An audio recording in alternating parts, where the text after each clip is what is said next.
So now we have to discuss about the remaining portions of chemical incompatibilities. Last class we have discussed about the two types of chemical incompatibility. That is, first one is alkaloidal incompatibility and second one is soluble salicylate incompatibility.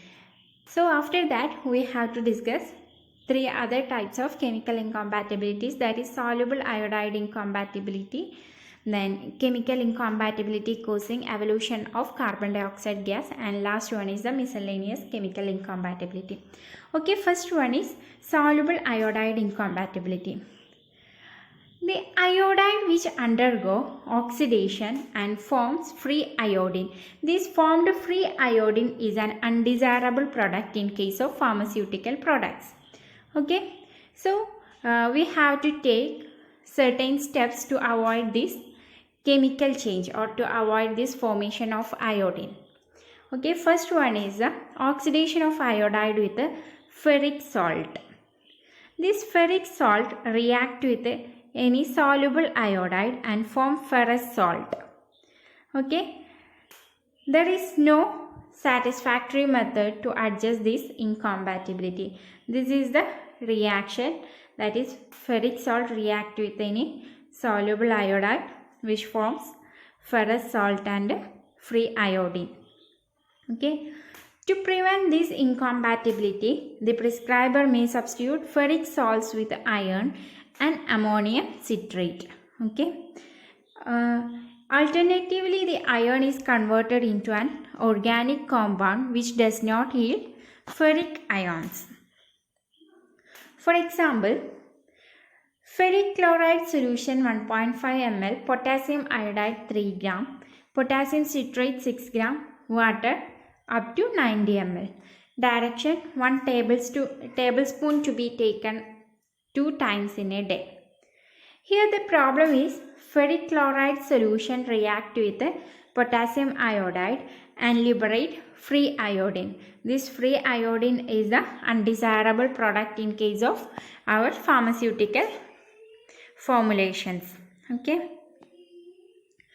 the remedy for this problem is that ferric chloride is converted into colloidal organic compound before the addition of potassium iodide.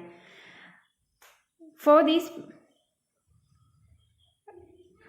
the method of preparation is for this conversion, the method of preparation is potassium citrate is added with 3/4 of the total amount of water, then add ferric chloride solution to it, then add potassium iodide, then make up the volume with the water. Okay,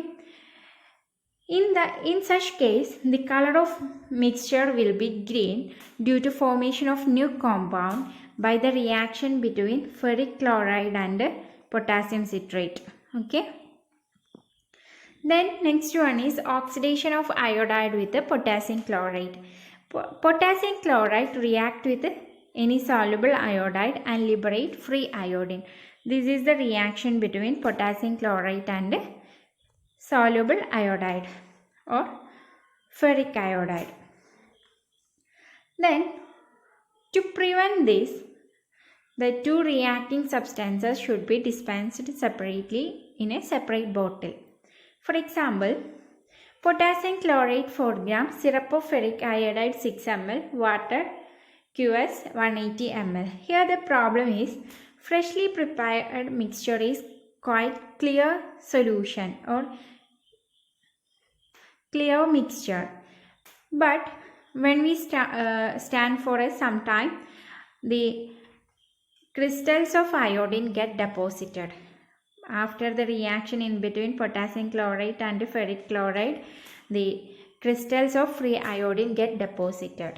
Okay, to prevent this incompatibility, two reacting substances are dispensed separately and patient may be directed or patient may be asked to mix these two solutions before use. Okay, then third one is oxidation of iodide with the quinine sulfate. Quinine sulfate is not freely soluble in water. It is it can be made soluble in water in the presence of dilute sulfuric acid. That is, dilute sulfuric acid and potassium iodide liberates hydroiodic acid. It can be partly oxidized by the sulfuric acid and form iodine. If we kept this solution more than 3 days, iodine, hydroiodic acid and quinine sulfate reacted together or combined together and form a compound called herapatite or iodosulfate of quinine. This is the chemical formula of the herapatite. Okay. Then remedy for this problem is that patient should be supplied with a mixture for 3 days only. If the drug is required for more than 3 days, both the solutions are prepared in half of the volume of the water and supplied in separate bottle. Okay. Then for example, quinine sulfate 1.5 gram, dilute sulfuric acid 4 ml, potassium iodide 8 gram, water QS 200 ml. We want to make a mixture. The mixture formed will be quite clear at the first time, but after 3 days herapatite formation occurs and bronze or olive green scales will be appear. This reaction, this formation of herapatite is called Herapath reaction. Okay. Then after this, next one is the chemical incompatibilities causing evolution of carbon dioxide gas. Any carbonates or bicarbonates dispensed along with the acid or acidic drug, there will be a chance of evolution of carbon dioxide gas. So this reaction must be completed before it is transferred into a bottle. Otherwise, there is a chance of explosion with the bursting of bottle. Okay. So while we are preparing, we want to speed up the reaction. We want to speed up the formation of carbon dioxide and we want to speed up the ceasing of effervescence. So to speed up this reaction, mix these ingredients in an open vessel. Okay, in an open vessel and allow the reaction to complete until the effervescence ceases. Then, and also to accelerate or to speed up the reaction, we can use hot water instead of normal water. Then first one is sodium bicarbonate with soluble calcium or magnesium salt. If we are dispensing sodium bicarbonate with a soluble calcium or magnesium salt, it will react together and double decomposition reaction occurs and form insoluble carbonate and carbon dioxide. This is the reaction. Okay. So at the ordinary temperature, that is at the normal room temperature, the reaction proceeds only slowly. So to accelerate this reaction, we can use hot water instead of normal water. Then it can be this solution or mixture can be dispensed only after the effervescence stopped. Then the precipitates of carbonates formed are diffusible in nature. So for the diffusible precipitates, we can follow method A for dispensing the prescription. Okay. Then next one is bismuth subnitrate and sodium bicarbonate. If we are dispensing bismuth subnitrate along with the sodium bicarbonate, the bismuth subnitrate react with the sodium bicarbonate in presence of water and liberate carbon dioxide gas. This is the reaction in between them. Okay. So this reaction is also occurred slowly at the ordinary room temperature. So to accelerate this reaction, we can use hot water and the solution or the mixture should not be transferred into a bottle before the effervescence ceases. It can be transferred into bottle only after the effervescence ceases. Then next one is borax with sodium bicarbonate and glycerin. Borax react with water and liberate and form sodium metaborate and boric acid. This boric acid formed react with the glycerin and form glyceryl boric acid. This glyceryl boric acid liberate carbon dioxide by reacting with bicarbonate. Okay, borax react with water and liberate sodium metaborate and boric acid. This is the reaction of that. Then the formed boric acid is react with glycerin. This glycerin is present in the formulation and form glyceryl boric acid. Then this glyceryl boric acid react with bicarbonate and liberate carbon dioxide. Okay. To speed up this reaction, all the ingredients should be mixed in an open vessel and can be used hot water as the vehicle. And also this mixture or solution should not be transferred into a bottle until the effervescence ceases. Example: sodium bicarbonate 1 gram, borax 1 gram, phenol 0.5 gram, glycerin 20 ml, water QS 90 ml. We want to make a spray solution. Here the problem is that sodium bicarbonate, borax and glycerin are mixed together in presence of water. There will be a reaction takes place with evolution of the carbon dioxide. So if we are dispensing this mixture as such, there are chances of bursting of bottle. Okay, so the remedy is mix sodium bicarbonate, borax, glycerin and water in an open vessel until the evolution of carbon dioxide ceases. Then add phenol and transfer into a bottle. After the effervescence ceases, add phenol and transfer into bottle. Then last one is the miscellaneous chemical incompatibilities. In the miscellaneous chemical incompatibilities, first one is soluble barbiturates with ammonium bromide. If we are dispensing soluble barbiturates with ammonium bromide, it will react these two ingredients, that is soluble barbiturate react with ammonium bromide in presence of water and form barbitone. This barbitone is an indiffusible precipitate. Okay. In case of indiffusible precipitate, we can follow method B for dispensing the prescription. For example, phenobarbital sodium 0.6 gram, ammonium bromide 8 gram, water QS 100 ml.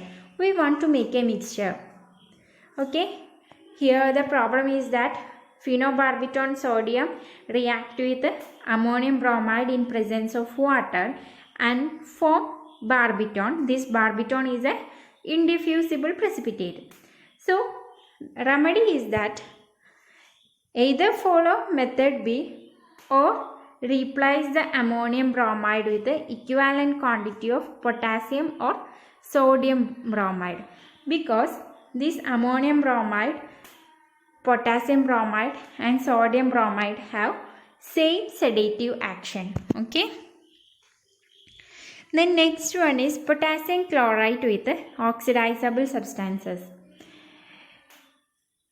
Potassium chloride react with readily oxidizable substances. For example, charcoal, sulfur, sugar, organic compounds.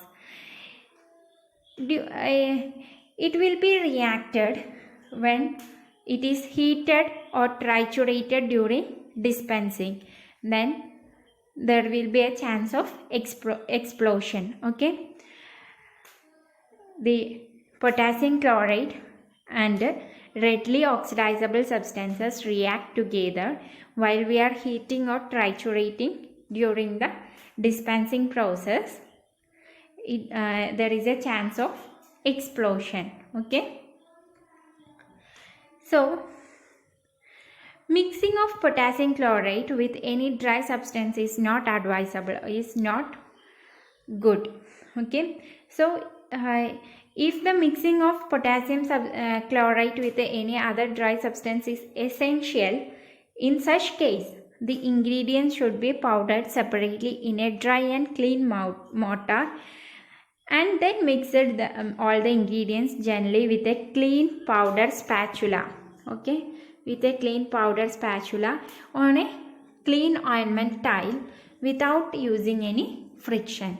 Should not use any friction. Okay. For example, potassium chloride 0.6 gram, tannic acid 0.3 gram, sucrose 0.3 gram, water QS 20 ml. We want to make a powder. Okay. In this case, potassium chloride react with the sucrose. Okay. Then next one is incompatibility of emulsifying agents. Emulsions which are prepared with alkali metal, ammonium and triethanolamine salts are incompatible with the salts producing polyvalent cations. Due to double decomposition, a polyvalent soap will be formed. This polyvalent soap causes the inversion of the emulsion, that is, phase inversion occurs. For example, phenol 0.5 gram, menthol 0.1 gram, triacan 0.5 gram, olive oil 50 ml, lime water 100 ml. We want to make a emulsion. Here the problem is that the free acids which are present in the olive oil form divalent soap with lime water. Okay, the free acids which are present in the olive oil react with the lime water and form divalent soap. Okay, this formed divalent soap promotes the formation of water in oil emulsion, and the triacan which is present in the formulation promote or results the formation of oil in water type emulsion. That is, both ingredients promote the different type of emulsions. Okay, in such case the remedy is that replace lime water with a purified water, or we can omit the triacan. Any one of the remedy we can follow. Then next one is color stability of dyes. The color of the most dyes used in the pharmaceutical formulations are influenced by their ionization, which depends on the pH of the solution. Phenolphthalein dye. We know phenolphthalein dye is colorless in acid solution, but which appear as red in alkaline solution. The reducing agents which cause the fading of color of the phenolphthalein dye, and some other dyes may be affected by the oxidizing agents, that is like indigo, carmine, etc. Then in case of anionic dyes, for example amaranth, tartrazine are most stable at the acidic pH, and basic dyes like methylene blue, crystal violet are very sensitive to alkalis. Since they are sensitive to alkalis, in presence of alkali it may cause precipitation or may produce marked changes in their color. Then last one is incompatibilities of liquorized liquid extract. Liquorized liquid extract is used as the flavoring agent. Okay, the flavoring property of liquorized liquid extract is due to glycyrrhizin content which is present in the liquorized liquid extract. Okay, if we are dispensing the liquorized liquid extract with any acid or acidic drug, this acid react with the glycyrrhizin content which is present in the liquorized liquid extract. They will react and undergo decomposition reaction and release the glycyrrhizinic acid. Okay, this glycyrrhizinic acid is insoluble in water and so it gets precipitated. This precipitate form clots and form a sticky black sediment which is indiffusible, which is difficult to diffuse, that is which is indiffusible. So liquidized liquid extract is not used in the acidic mixture. If we use in acidic mixture, this acid and glycyrrhizin react together and form glycyrrhizinic acid. This glycyrrhizinic acid is insoluble in water and form indiffusible precipitate. Okay, and next one is certain salts like calcium chloride, magnesium sulfate react with glycyrrhizin and undergo partial precipitation. By the partial precipitation, it will form diffusible precipitate. In case of acidic mixture, it will form indiffusible precipitate. So liquidized liquid extract should not be used in the acidic mixture.